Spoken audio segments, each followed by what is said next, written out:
Lead না দিলে পাশে থাকবো না, বোলপুরে কর্মীদের কড়া বার্তা নাকি থ্রেট কালচার অনুব্রত মণ্ডলের। আসন্ন বিধানসভা নির্বাচনকে সামনে রেখে বোলপুর পৌরসভার 22 নম্বর ওয়ার্ডের জোড়াসাঁকো শিবতলায় তৃণমূল কংগ্রেসের উদ্যোগে একটি জনসভার আয়োজন করা হয়। সভায় বক্তব্য রাখতে গিয়ে অনুব্রত মণ্ডল দলীয় কর্মীদের উদ্দেশ্যে স্পষ্ট বার্তা দেন, আসন্ন নির্বাচনে এই ওয়ার্ড থেকে বড় লিড নিশ্চিত করতে হবে। তিনি ওয়ার্ডের বিভিন্ন এলাকায় ঘুরে কর্মীদের সঙ্গে সরাসরি কথা বলেন এবং সংগঠনকে আরো সক্রিয় করার উপর জোর দেন। তার বক্তব্যে উঠে আসে, এই বিধানসভা নির্বাচনে লিড দিতেই হবে, না হলে ভবিষ্যতে এনআরসি, সিএএ, এসআইআর সহ বিভিন্ন ইস্যুতে আমরা কাউকে বাঁচাবো না। মানুষের পাশে দাঁড়িয়ে থাকে, তার নাম মমতা ব্যানার্জি, তার নাম অভিষেক ব্যানার্জি।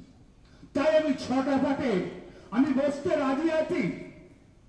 যদি কোনো অন্যায় থাকে আমাকে মন খুলে বলুন, আমি যতটা পারি চেষ্টা করব, তবু অন্যায় করবেন না। আমি আপনাদের পাশে থাকবো। জয় হিন্দ, বন্দে মাতরম। ওই পারে কে আছে?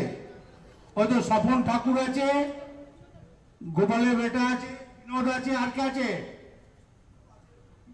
ওটা শোন স্বপন, 10 জন ছেলে 10 জন মহিলাকে নিয়ে একটা কমিটি করবে। 88 পাটে একটা 21 জনের একটা কমিটি করো, তাদের কাছে 88 পাটের লিডটা বুঝে নেব। আর নালে এনআরসি যখন ফর্ম আসবে কিছু করব না, তাকিয়ে তাকিয়ে দেখতে হবে, কিচ্ছু করবো না। যেমন এসআরে বাঁচিয়ে দিলাম, তখন বাঁচাবো না। ওগুলো মুখে বললে হবে না বাবা। চাঁদ বাবা অনেক খেয়েছো, এবার ভোটটা দাও, ছাড়ো।